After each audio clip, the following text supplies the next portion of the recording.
আসসালামু আলাইকুম। আমি আমেনা তুষা আমেনাস কিচেনা থেকে। আজকে আমি আপনাদের রান্না করে দেখাবো নতুন আলু ও টমেটো দিয়ে গরুর মাংস রান্নার রেসিপি। বাজারে এখন প্রচুর নতুন আলু উঠেছে, সেই নতুন আলু দিয়ে সব ধরনের রান্নাই মজা হয়ে থাকে। আর নতুন আলু থাকে যদি গরুর মাংসের সাথে, তাহলে তো কথাই নেই।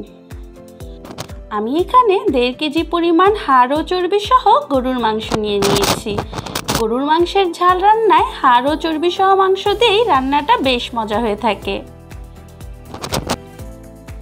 আমি যে হাঁড়িতে মাংস রান্না করব সেই হাঁড়িতে মাংস ধুয়ে নিয়েছি। আজকের রান্নাটা আমি সবগুলো উপকরণ একসাথে মেখে তারপর রান্না করব। প্রথমেই দিয়ে দেব 3 টেবিল চামচ পরিমাণ আদা রসুনের পেস্ট,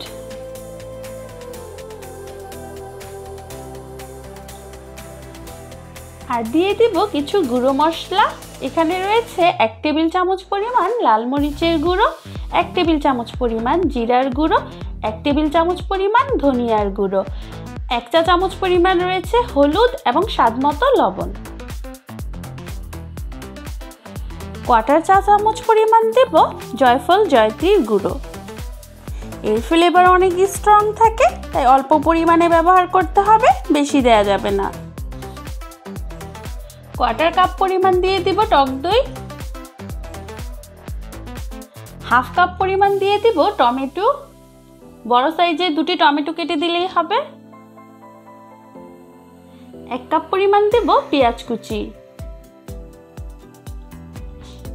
আর দিয়ে দিব কিছু আস্ত মশলা, 2 টুকরো দারুচিনি, 4টি ছোট এলাচ, 4টি লবঙ্গ এবং 2টি ছোট তেজপাতা।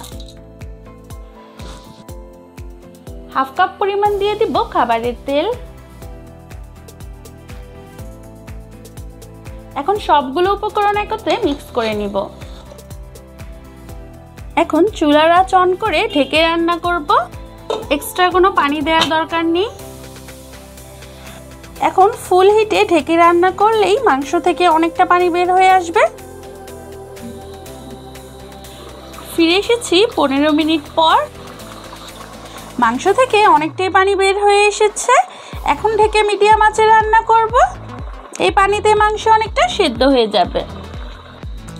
এর মাঝে 2-1 বার শুধু মাংসটাকে একটু নেড়ে দিলেই হবে। ফিরে এসেছি প্রায় 30 মিনিট পর। মাংস থেকে যে পানি বের হয়েছিল সেই পানিটা শুকিয়ে গিয়েছে এবং মাংসটাও খুব ভালোভাবে কষানো হয়ে গিয়েছে। মাংসগুলো প্রায় 70% মতো সেদ্ধ হয়ে গিয়েছে। এখন আমি দিয়ে দিব 2 কাপ পরিমাণ পানি। এখন আবার ঢেকে রান্না করব মিডিয়াম আঁচে 15 থেকে 20 মিনিটের মতো। মাংস প্রায় অনেকটাই হয়ে এসেছে, প্রায় 90% মতো সেদ্ধ হয়ে গিয়েছে। আপনাদের যদি মনে হয় যে মাংসটা এখনো ভালোভাবে সেদ্ধ হয়নি, তাহলে আর কিছুক্ষণ রান্না করে নেবেন। এখন আমি দিয়ে দেব নতুন আলু।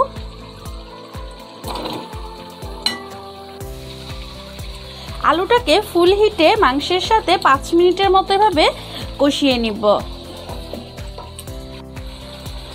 এভাবে আলুটাকে মাংসের সাথে কিছুক্ষণ কষিয়ে নিলে আলুর ভিতর খুব সুন্দরভাবে মশলাটা ঢুকে। আলুর পরিমাণ আপনারা আপনাদের পছন্দ মতো দিয়ে দিবেন। আমার বাসায় সবারই আলু খুবই পছন্দের, তাই আমি পরিমাণ একটু বেশি ব্যবহার করেছি। আমরা জানি পুরনো আলুর তুলনায় নতুন আলু একটু তাড়াতাড়ি সেদ্ধ হয়ে যায়, তাই মাংস প্রায় হয়ে আসলেই তখন আলুটা ব্যবহার করবেন। আলু বেশি আগে দিয়ে দিলে আলু গলে যাবে, তাই মাংসটা প্রায় যখন হয়ে আসবে তখনই আলুটা দেওয়ার চেষ্টা করবেন। এখন দিয়ে দিব 1 কাপ পরিমাণ পানি। এটি হচ্ছে ঝোলের জন্য, আপনারা আপনাদের পছন্দ মতো ঝোলের জন্য পানি ব্যবহার করবেন।